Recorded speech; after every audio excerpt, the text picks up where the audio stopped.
Para mí es un gran gusto, un gran honor y un gran placer presentar a dos ilustres latinoamericanos que van a hacer un análisis y unos comentarios del tema que se refiere a la influencia e impacto de las elecciones en los Estados Unidos en nuestro continente. En primer lugar, para mí es un gran gusto presentarles al profesor Guillermo Lastó, que es un constitucionalista y que también es pensador y filósofo. Él está desde Buenos Aires, es un expresidente del Instituto Interamericano para la Democracia, un profesor universitario también y autor de varios y distinguidos libros. Y es un gusto también para mí presentarles al doctor Carlos Sánchez, abogado, politólogo, político, boliviano. Yo tuve la gran suerte de ser embajador en Bolivia, en su país. Fue mi primer cargo como embajador. Y nunca se nos va a olvidar, lo llevamos en el corazón. Siempre llegamos con nuestra hija Andrea de 2 meses a La Paz. Pasamos 3 maravillosos años en Bolivia y presenciamos una serie de transformaciones y fenómenos extraordinarios en ese país que es tan cercano y a la vez tan lejano de Guatemala y con el cual mantenemos tantas similitudes, pero a la vez esa extraña distancia. Somos países altiplánicos, porque los guatemaltecos somos personas de montañas, pero también somos personas de valles y también somos personas que vivimos en medio de esa exuberancia del trópico y de las condiciones subtropicales. Pero pues sí, aparte, creo que en primer lugar, después de haber introducido los dos distinguidísimos participantes, le vamos a dar, como se había acordado, la palabra al profesor Lastó para que él inicie con la primera intervención. Los dejo pues con las sabias palabras del profesor Lastó. Muchas gracias, Roberto, y gracias a República GT por la invitación a participar de este evento con un gran amigo que es Carlos Sánchez Versailles. Antes de entrar al tema que nos han planteado, quisiera señalar 3 notas. Una es que en el mundo parece que hoy se está dividiendo en bloques y que hay una rechazo a los sistemas políticos y ha creado esto una gran confusión. Y la pandemia ha mostrado que somos conscientes de una fragilidad física, pero también de una fragilidad de instituciones. Hoy están todas las instituciones en tela de juicio, la democracia está en tela de juicio, y tenemos dificultades para poder diferenciar exactamente qué instituciones queremos para fomentar la democracia en contra de la dictadura. Yo encuentro 3 dificultades para abordar el tema que nos han planteado esta noche. La primera es que da la sensación por el título de que América Latina es una unidad. Yo tengo grandes reservas respecto a considerar a América Latina una unidad, y creo que el ejemplo más claro ha sido que han demostrado que no estábamos unidos cuando se trató de elegir a un presidente del Banco Interamericano de Desarrollo, y América Latina mostró que efectivamente tenía diferencias profundas y no pudo solucionarlas. El segundo tema que me llama la atención o me dificulta entender o expresarme respecto al temario de esta charla es que en el año 2021 la mayoría de los países van a elegir presidente nuevamente y todavía no tenemos seguridad para qué lado se van a orientar esos presidentes, pero tenemos una seria dificultad porque tenemos que cambiar gobiernos y algunos están en condiciones de garantizar la democracia y otros no. Y el tercer tema es que creo que la sensación o los efectos que puede tener la elección americana, que creo que es una de las más importantes que ha tenido en Estados Unidos o en el mundo para América Latina, es que también puede tener efectos diversos en lo político, en lo económico y en lo cultural, y eso también es una distinción muy importante. Seguramente estaremos más cerca de entendernos en lo político o de comprender las dificultades que en otros problemas que son mucho más complejos. Yo creo que una de las primeras cosas que hay que plantear es que si triunfa Biden va a necesitar por lo menos 2 años para ordenar su administración y en consecuencia América Latina estará 2 años en el limbo sin tener ningún tipo de solución hasta tanto el presidente se organice su administración. En cambio, si ganara Biden, ya es una continuidad y esos 2 años pueden ser ganados efectivamente y América Latina podrá empezar a plantearse el tema.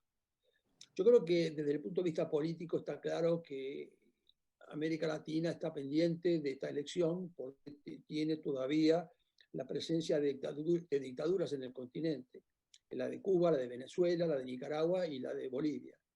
Y que los temas, tanto lo económico como el problema cultural, son menos graves para América Latina de lo que puede ser el tema político.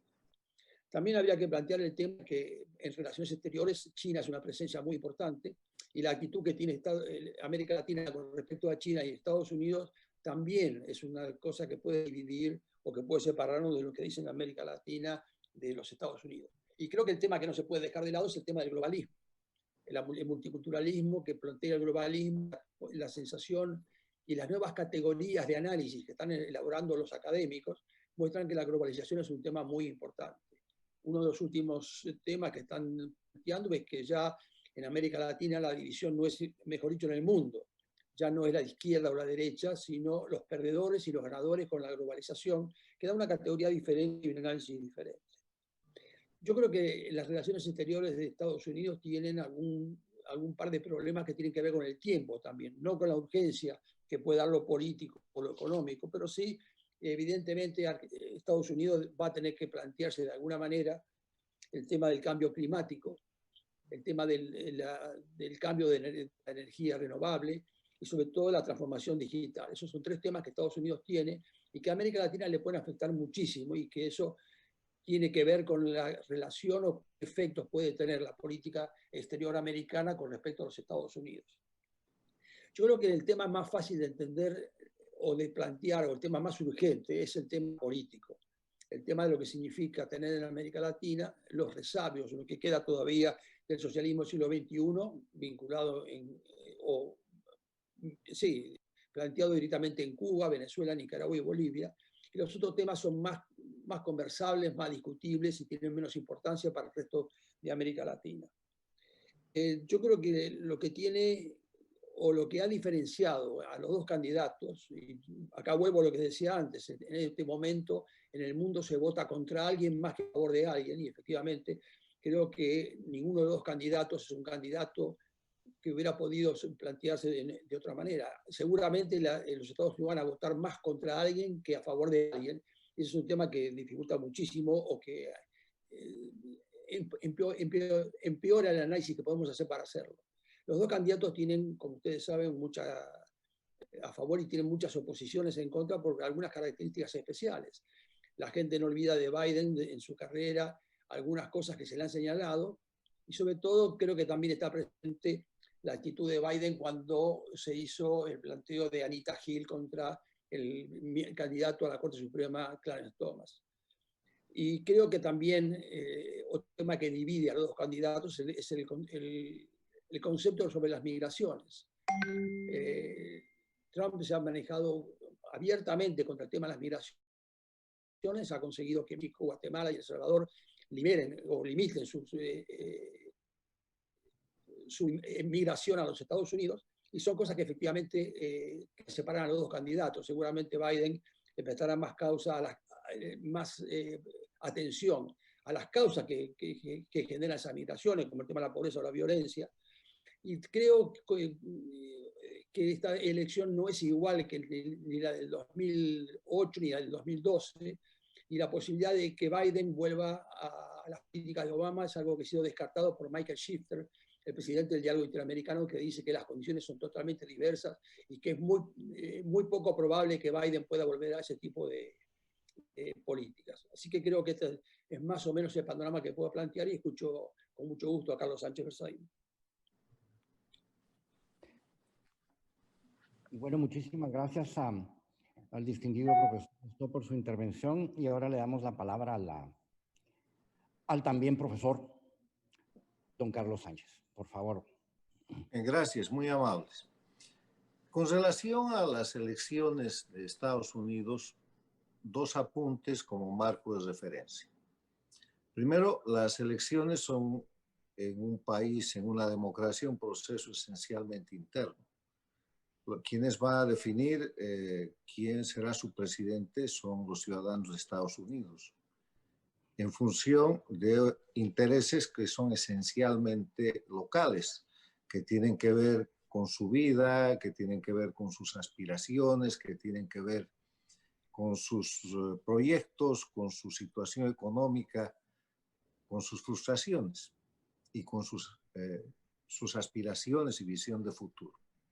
El segundo apunte es que tratándose de la primera potencia del mundo, tratándose de la economía más importante del mundo y del país con el liderazgo tecnológico en tiempos de revolución tecnológica en pleno siglo XXI, y básicamente después de la posguerra, la Segunda Guerra Mundial, por el liderazgo que ejerce Estados Unidos, y con el punto de inflexión que marca la caída del muro de Berlín y la desaparición de la Unión Soviética, las elecciones en Estados Unidos siempre tienen un efecto de carácter mundial en función de lo que es la política exterior, que puede ser continuada o puede ser modificada con relación a determinados países, a determinadas regiones, a determinados temas del mundo entero. Con ese marco de referencia, recordar simplemente que la política exterior se define como el conjunto de las decisiones y acciones públicas que toma el gobierno de un Estado en función de los intereses nacionales y en relación con los demás actores del sistema internacional. También se entiende por política exterior aquella parte de la política general, de la política interna. Los autores sostienen que la política exterior no es sino una proyección, una parcialidad de la política interna que está formada por el conjunto de decisiones y actuaciones mediante las cuales se definen los objetivos y se utilizan los medios de un Estado para generar, modificar o suspender sus relaciones con otros actores de la comunidad internacional. ¿Por qué he fijado un marco de referencia y después he querido reconocer o recordar el concepto de política exterior? Porque para nosotros, los latinoamericanos, la elección en los Estados Unidos tiene una importancia vital en función de la política exterior de los Estados Unidos. Los problemas de política interna, los problemas de economía, los problemas de salud, los problemas de seguridad social, los problemas de costos, los problemas internos de los Estados Unidos pueden tener un efecto marginal en el mundo por la naturaleza de la potencia. Pero el efecto esencial respecto a Latinoamérica es el efecto relativo a la política exterior. Y en ese tema hay que recorrer la historia del siglo XXI para tener una imagen de lo que es el escenario político de las Américas. Yo sostengo, en base al reconocimiento de la realidad objetiva, que hay dos Américas. El siglo XXI está marcado por la insurgencia de un proceso de ruptura de la democracia, de atentado contra la democracia, que se origina en el año 1999, cuando en la región solo existía una dictadura, la de Cuba, y agonizaba en el denominado periodo especial. Pero en Venezuela llega a la presidencia Hugo Chávez, acude en rescate de la dictadura, y el siglo XXI se estrena con un sistema encubierto, populista, que produce una serie de quiebres en la democracia y que llega a un punto, en un determinado momento, en que las dictaduras se expanden. Hoy mismo, 21 años después de ese momento, en vez de que haya una dictadura en las Américas, que era Cuba, hay por lo menos 4. Cuba, Venezuela, Nicaragua, Bolivia. Hay un país que está saliendo de ese proceso, que es Ecuador. Y hay 2 gobiernos, no países, que se acercan a respaldar ese proceso, que son la Argentina con Fernández Kirchner y México con López Obrador. Ese proceso de ruptura de la democracia, que en determinado momento con el denominado socialismo del siglo XXI, que hoy día recibe también el nombre de castrochavismo, llegó a ocupar prácticamente toda la América Latina. Tuvo su momento cúspide en la Cumbre de las Américas de Panamá el año 2015, cuando el dictador cubano, liderando ese grupo que controlaba prácticamente toda la región, incluida la OEA con Insulza, fue tocado y se reunió con el presidente de los Estados Unidos. Meses después se produciría la apertura de relaciones exteriores entre Estados Unidos y Cuba, que marca un hito de política exterior hacia América Latina, que representa una apertura a los sistemas dictatoriales, más allá de los fundamentos de la Carta Democrática Interamericana y más allá de los principios y valores de la democracia estadounidense, para tratar de encontrar un mecanismo de solución a este viejo problema degenerado en el siglo XXI, que es el tema de la dictadura castrista ampliada y dominante en América Latina. La Cumbre de las Américas de 2015 marca el liderazgo de América Latina en manos de la dictadura castrista. Eso decrece, se acota por la crisis económica, por la ineficiencia de ese sistema, por la corrupción, por su vinculación con el narcotráfico y porque los pueblos donde pueden votar y elegir hacen cambios.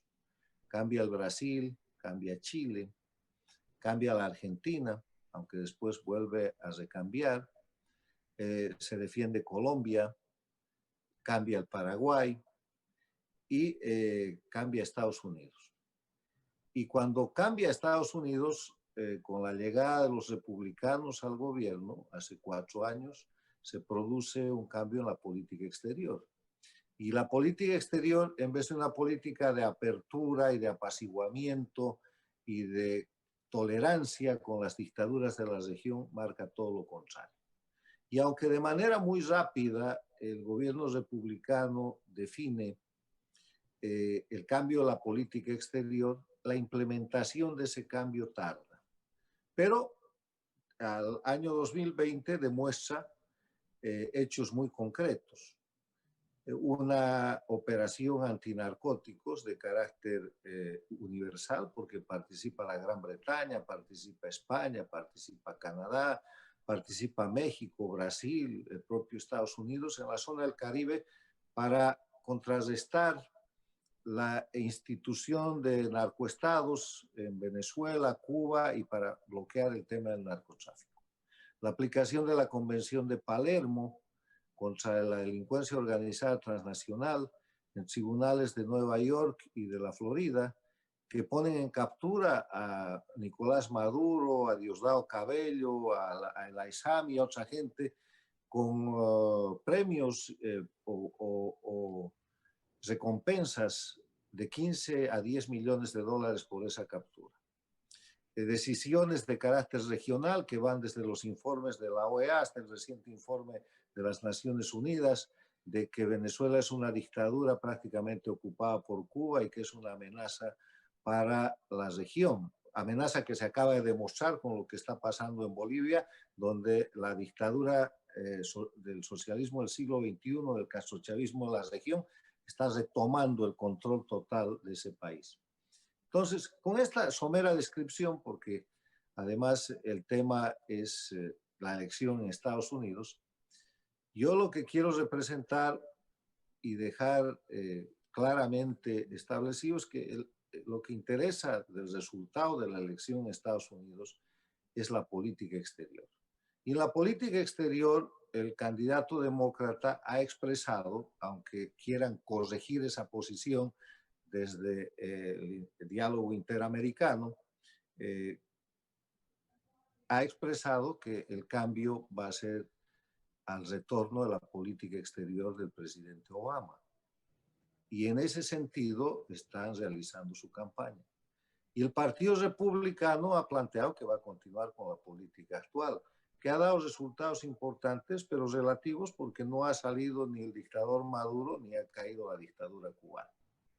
Entonces, lo que podemos hacer los latinoamericanos es simplemente darle la señal a la gente vinculada o con intereses intereses sociales, intereses migratorios, intereses económicos, intereses políticos en la región, que hay una diferencia sustancial en función de cuál de los candidatos sea elegido respecto a la política exterior y respecto a la expresión de los Estados Unidos en defensa de sus principios y valores, que en democracia son la libertad, el respeto a los derechos humanos, el respeto a la propiedad privada, a la libre iniciativa y esos valores que hacen tan grande a los Estados Unidos.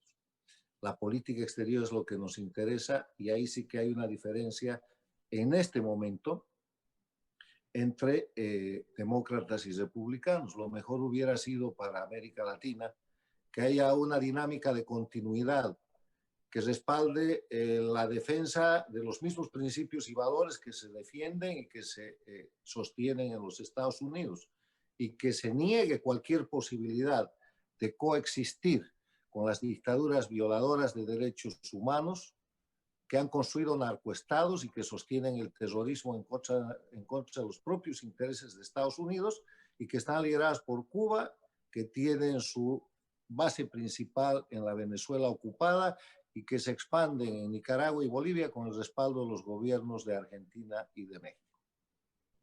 Muchas gracias. Muchas gracias, Carlos, por tu intervención. Nos están empezando a llegar alguna serie de preguntas de la audiencia que está siguiendo el debate con sumo interés. Voy a tratar de transmitir algunas de esas preguntas, pero creo que bien vale la pena también pensar que no tenemos tanto tiempo porque la intención y la enorme curiosidad por lo que va a pasar dentro de breve tiempo nos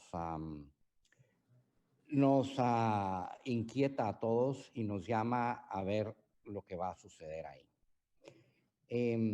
A manera un poco de resumir, a mí me gustaron mucho vuestras intervenciones, las dos, me parecen muy atinadas, me parece perfecto. Yo creo que hay que pensar que en esta América Latina dividida, fragmentada, escindida, que nos ha tocado vivir ahora, que nos está tocando vivir y frente a la que conciliar, hay un par de puntos que me parecen a mí muy importantes de vuestras intervenciones y creo que hay que resaltarlos antes de pasar a las preguntas. Uno es eso, el reconocimiento de la división, el reconocimiento de las distancias, el reconocimiento y el enfrentamiento y la búsqueda de esa manera de reconstruir nuestras cercanías y de acercarnos como estuvimos antes o como deberíamos de estarlo. Hay una importante división y hay una importante escisión. Y en el tema de la política exterior, como Carlos lo acaba de señalar perfectamente, a nosotros la política exterior de Estados Unidos nos afecta enormemente, nos afecta muchísimo. Nos afecta también mucho la política comercial.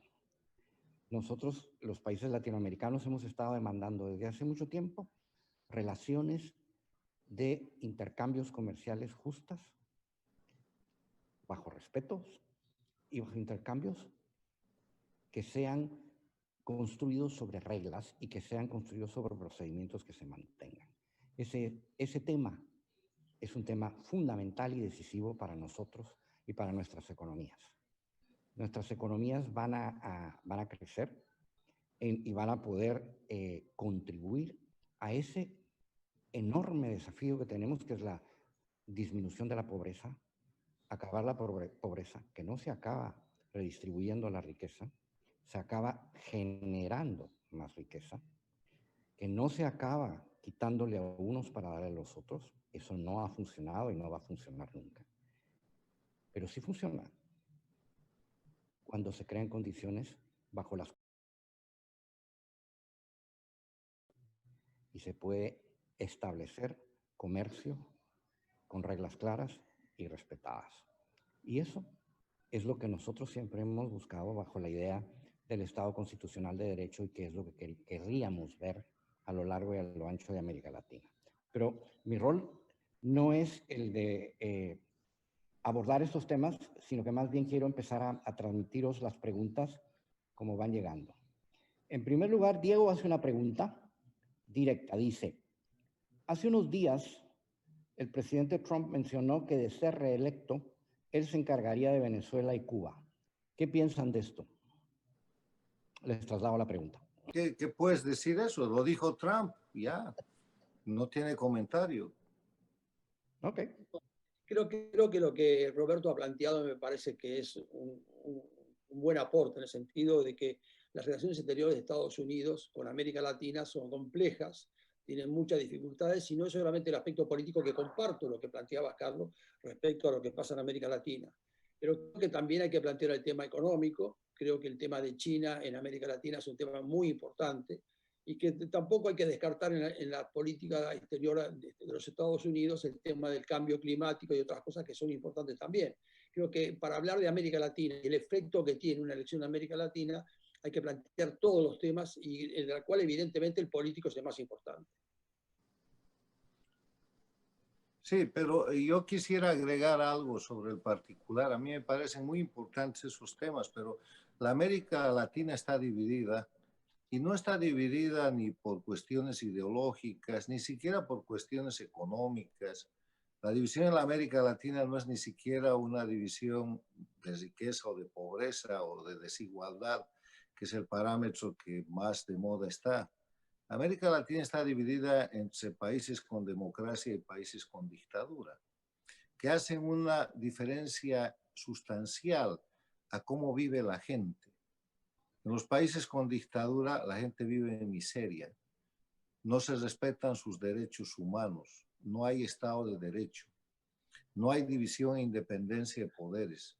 Las elecciones se han vuelto el mecanismo de manipulación para hacer que la gente vote pero no elija.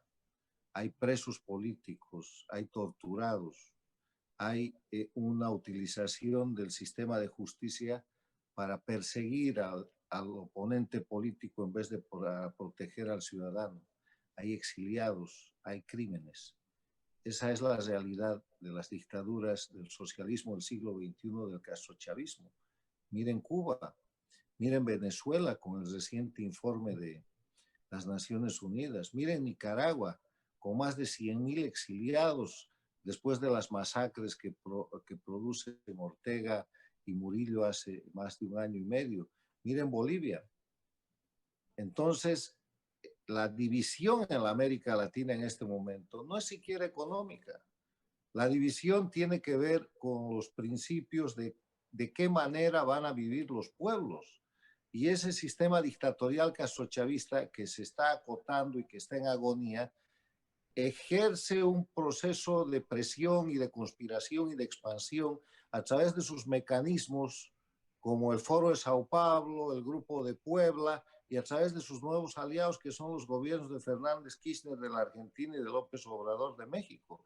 Y eso es muy peligroso si es que los Estados Unidos pudiera ejercer un cambio de política exterior en respaldo de esos grupos que no son políticos. Eso es crimen organizado, que está íntimamente vinculado con el narcotráfico, porque estas dictaduras además son narcoestados, y que está íntimamente vinculado con el terrorismo de origen islámico al que auspician y permiten ingresar y operar en América Latina. Sí, pero Gracias. a ver. Guillermo, ¿tú querías decir algo? No, creo que tiene razón lo que dice Carlos, en el sentido de diferenciar democracias de dictaduras, y creo que sí, pero hay países como el mío en este momento que no tiene una dictadura, que es un país que está muy cerca de lo que era el socialismo siglo XXI, y la que nos encontramos después de eso, de un fracaso de un gobierno que vino a plantear la defensa de las libertades individuales y que ha fracasado. Y en el fondo, creo que el problema es más económico que político, tal como planteaba Roberto, de que la dificultad que tenemos en América Latina, la desigualdad, la pobreza, es algo que tenemos que prestarle atención. Es decir, cómo creamos riqueza para terminar con esos problemas. Yo estoy de acuerdo, pero es mucho más posible crear riqueza en democracia que crear riqueza en dictadura. Mira la Cuba de 61 años, miserable. Mira la primera potencia petrolera de las Américas y del mundo, Venezuela, en crisis humanitaria. Y yo el otro día veía un letrero que creo que se lo atribuyen a Mafalda. Dice, increíble, Cuba sin azúcar, Venezuela sin petróleo y Argentina sin carne. Eso es la obra del socialismo del siglo XXI. No, yo creo que el problema que tenemos económicamente es tan grave como el problema político, porque efectivamente el socialismo del siglo XXI ha ido en retroceso, como vos lo planteaste muy bien. Hace 10 años era una cosa, hoy es una cosa que queda reservada a 4 países, más los simpatizantes. Pero creo que el problema serio que estamos enfrentando hoy, y cuando hablábamos de el efecto que puede tener sobre América Latina, la política exterior americana, creo que hay que poner al lado de eso también el tema de la pobreza, el tema de la desigualdad, que son problemas casi crónicos de América Latina. Y hay que poner todo en la balanza. Bueno. Hay un par de preguntas acá que pueden ser interesantes, y dado que son 2, se las paso para que se las distribuyan y las respondan como os guste hacerlo. César Estrada Vega pregunta: ¿a qué se debe que Latinoamérica acepta la injerencia de Estados Unidos? Y aquí hay una pregunta muy interesante, por lo menos a mí me parece interesantísima. Cristina Novales dice: plantear el cambio climático politizado, lo hace como pregunta, o una agenda con sustento económico, respetando la vida, la libertad y la propiedad, basado en evidencias científicas y no agenda política. Este es un tema también sumamente sensible y muy importante. Los dejo ahí. Sí, yo creo que sí, que efectivamente sobre el cambio climático están las 2 posiciones, pero creo que lo que tenemos que hacer es discutirlo. No me he volcado en ninguna de las 2, pero creo que es un tema que afecta a todo el planeta, que afecta a toda la sociedad, y que es un tema que hay que discutirlo y hay que tomar alguna decisión sobre eso. En cambio, estar divididos entre los terraplanistas, como se llaman los que lo niegan, o a los otros, creo que es negar la realidad de que tenemos un tema que hay que resolverlo. Lo mismo con la presencia de China en América Latina, es decir, es un problema, no le molesta a Estados Unidos, y hay países que encuentran en China una salida diferente a la que tienen con Estados Unidos. Creo que son problemas que hay que prestar atención, y si efectivamente las relaciones exteriores de Estados Unidos van a pesar sobre América Latina, queremos participar en eso. Sí, yo me quiero referir a la palabra injerencia. Es un anacronismo en un mundo globalizado, en un mundo con revolución tecnológica. Injerencia y además es el viejo discurso del marxismo cultural, la injerencia vinculada a la lucha antiimperialista. Miren dónde están los chinos, miren dónde está Rusia, miren dónde están los países no democráticos del mundo árabe. Injerencia hay de un lado al otro, o sea, ese es un tema que en el mundo globalizado ha quedado superado. Hay que buscar otro término que es interdependencia, que es relaciones de intercambio. El mundo está más allá del concepto de injerencia. Sí, pero ese concepto también lo utilizamos cuando el socialismo del siglo XXI quería meterse en otros países. Y ahí hablamos de injerencia y nos opusimos a ello, ¿no? No es injerencia, eso es intervención, porque el socialismo del siglo XXI entra con armas, entra con corrupción, derroca gobiernos. El socialismo del siglo XXI, al empezar su faena en el siglo XXI, acabó con el gobierno de Maguade en el Ecuador, liquidó el gobierno de Sánchez de Lozada en Bolivia, terminó con un golpe de Estado el gobierno del Ecuador del presidente Gutiérrez y después derrocó al secretario general de la OEA, Miguel Ángel Rodríguez. O sea, eso no es injerencia. Injerencia es tratar de influir para que tú cambies tu actitud o tomes determinado tipo de conducta afectando tu voluntad. Estos son intervencionistas directos que buscan el control del poder y detentarlo indefinidamente. Yo recuerdo una frase de Tony Judd, que fue un pensador del siglo XX, decía que tal vez sería mejor que los que estamos por la democracia nos fijáramos las falencias de la democracia y tratáramos de solucionarlas en lugar de promoverla como hemos hecho, sin prestar atención a cuáles son las falencias que tenemos. Y creo que efectivamente tenemos mucho que trabajar sobre mejorar la democracia. Yo creo que hoy la democracia está en peligro no solamente en América Latina, sino en el mundo. y creo que tenemos que trabajar mucho prestando atención a los problemas que tenemos que solucionar. Y creo que la pobreza y la desigualdad son dos temas que no podemos obviar.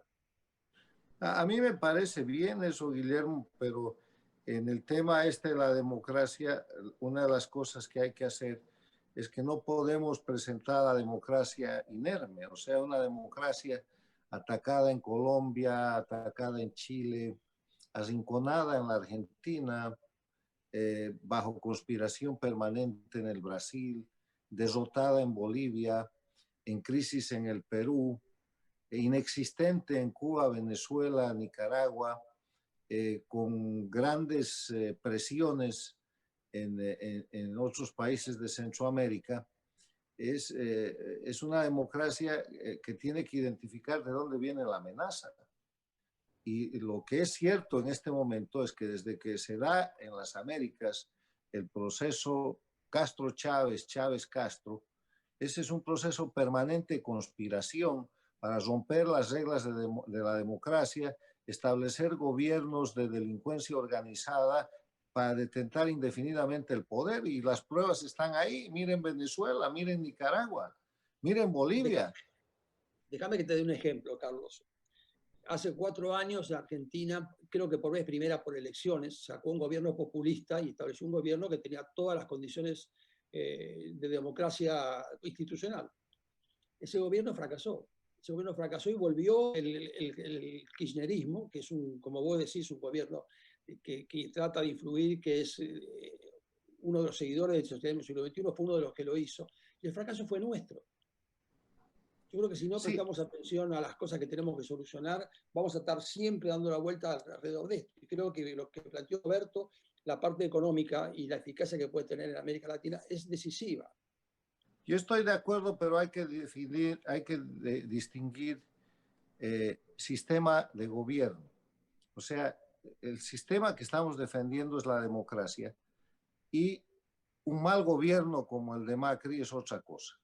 Los argentinos fueron llevados a elegir en la última elección entre un mal gobierno y la delincuencia organizada, y eligieron la delincuencia organizada, y ahí están Fernández y Kirchner y van a pagar el precio. Yo no defiendo, no es defendible el mal gobierno de Macri, pero si ese gobierno hubiera sido un poco mejor, la Argentina no hubiera llegado a ese lugar, y eso no es responsabilidad de los argentinos, es responsabilidad de un mal gobierno, como es responsabilidad de lo que está pasando hoy día en Bolivia, de un infame gobierno de transición entreguista, corrupto, absolutamente desconectado de la realidad en Bolivia, que ha permitido que pase lo que está pasando allí. O sea, la democracia tiene principios y valores que, si los gobiernos respetaran de alguna manera y tuvieran un nivel de eficiencia aceptable para la gente, entonces la democracia sería más defendible. Es lo que te estoy planteando. Yo creo que pasaste muy por alto el problema del fracaso del gobierno de Macri, que permitió que el gobierno populista volviera. Y creo que ahí tenemos que prestar mucha atención a qué fue lo que ocurrió, dónde nos equivocamos, por qué votamos en un caso y después ese mismo pueblo votó al regreso del kirchnerismo. Creo que el tema es mucho más complejo de que solamente plantear la dictadura, la democracia, porque hay países, hoy en la Argentina no es un problema de dictadura, no alcanza a ser una dictadura. Pero evidentemente la reforma de Poder Judicial a que apunta Cristina Kirchner para salir impune es una cosa que afecta a toda la estabilidad de Argentina. Yo creo que tenemos que prestar mucha atención a ese tipo de cosas, la calidad del Poder Judicial. Cuando planteaba Roberto el tema de países que tienen impunidad y países corruptos, izquierda o de derecha, creo que fue una entrevista que se hicieron hoy a la tarde. El tema es la vigencia del Poder Judicial. No importa si izquierda o derecha, si hay corrupción y hay Poder Judicial, está garantizada la corrección y no la impunidad. Creo que tenemos que prestar más atención a las cosas que estamos haciendo mal, me parece. Sí, pero el tema es que hay situaciones en las que no puedes hacer las cosas ni mal ni bien. ¿Qué defensa tiene el pueblo boliviano? ¿Qué defensa tiene el pueblo nicaragüense? ¿Qué defensa tiene el pueblo venezolano o el pueblo cubano en un sistema que está absolutamente copado por la dictadura?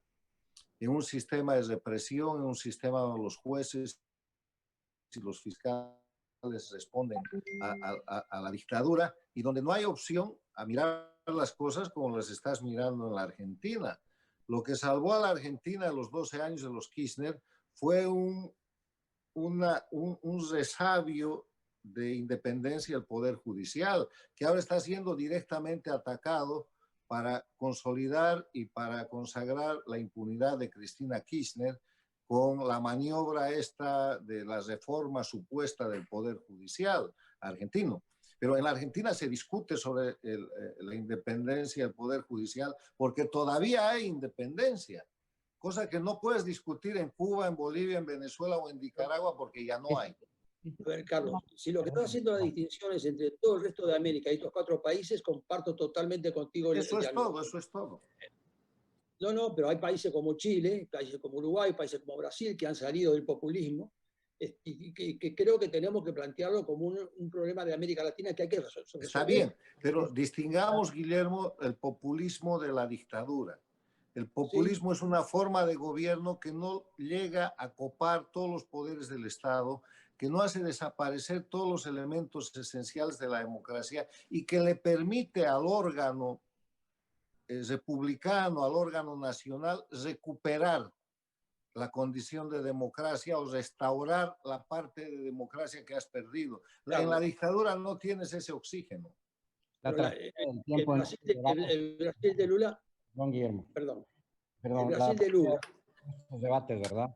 Estamos como muy presionados ya por llegar al final y por la próxima cercanía de las 9 de la noche, hora del este de los Estados Unidos, para ver el debate. No querría yo terminar esto sin 2 reflexiones. Una, me encanta, es una pena realmente que tengamos tan poco tiempo porque ese es el gran tema. Ese es el gran tema, la consolidación de los estados constitucionales de derecho a lo largo y a lo ancho de nuestros países. Si estamos divididos en algo, es en eso, en países que tenemos una constante lucha por consolidar nuestros estados constitucionales de derecho, nuestros sistemas jurídicos, y otros que ni siquiera lo tienen. Este es un tema del que tenemos que hablar más, tenemos que apoyarnos más y tenemos que seguir en esa línea. Hay una pregunta que hace el embajador Jorge Lenque desde Guatemala y no querría dejárselas plantear porque vamos llegando ya al momento del cierre. Y dice, ¿cómo ven las presiones de otras potencias como China, Rusia, Irán, etcétera, en debilitar a Estados Unidos y ganarse aliados latinoamericanos? Este es un tema muy importante, ¿eh? Te los dejo ahí. Yo creo que China tiene algún tipo de posibilidad en América Latina por la gestión de Estados Unidos. Quería darle 2 ejemplos a Carlos de 2 populismos que ganaron por las elecciones, el caso de Brasil y el caso de Uruguay, en el que el sistema permitió erradicar totalmente el populismo, tanto en el caso de la calle Pou como en el de Bolsonaro. Sí, sí, son buenos ejemplos porque ahí había democracia. Sí, el populismo como expresión política, como expresión, si tú quieres, de operación para la toma y para el control del poder, no llega a ser una dictadura pura y dura castrochavista como la de Cuba, Venezuela, Bolivia, Nicaragua, puede salir de él. Mira el milagro ecuatoriano, el Delfín de Correa, el dictador, el puesto para prorrogar el sistema, simplemente decide volver por el camino de la democracia y hace un proceso de transición muy avanzado y extraordinario. Proceso de transición en lo institucional, en el tema de la justicia, que ha condenado a Correa a 8 años de cárcel por corrupto, en el tema de la economía, porque ha renegociado magníficamente la situación de crisis que le han dejado, y en el tema de la lucha contra el narcotráfico, entre otros, ¿no? Hay que tener de dónde agarrarse. El problema es que en Cuba, Venezuela, Bolivia y Nicaragua no hay un punto de apoyo para generar esa gran palanca que saca a los gobiernos que tú llamas populistas, porque el populismo se convirtió en totalitarismo, en dictadura y en crimen organizado. Ahí coincidimos, pero el caso, te marco el ejemplo también de Chile, igual que el de Paraguay, el de Uruguay y Brasil, que han vuelto al populismo. Lo que vos estás planteando hoy son un caso muy específico de 4 países que ya no son ni siquiera populismo, son dictaduras. Estamos de acuerdo, maestro. Yo creo que hemos llegado finalmente a a concluir este estupendo debate. Francamente, os agradezco enormemente vuestras contribuciones y vuestro claro pensamiento. Y hay que felicitarlos, los felicito expresamente. Muchas gracias. Creo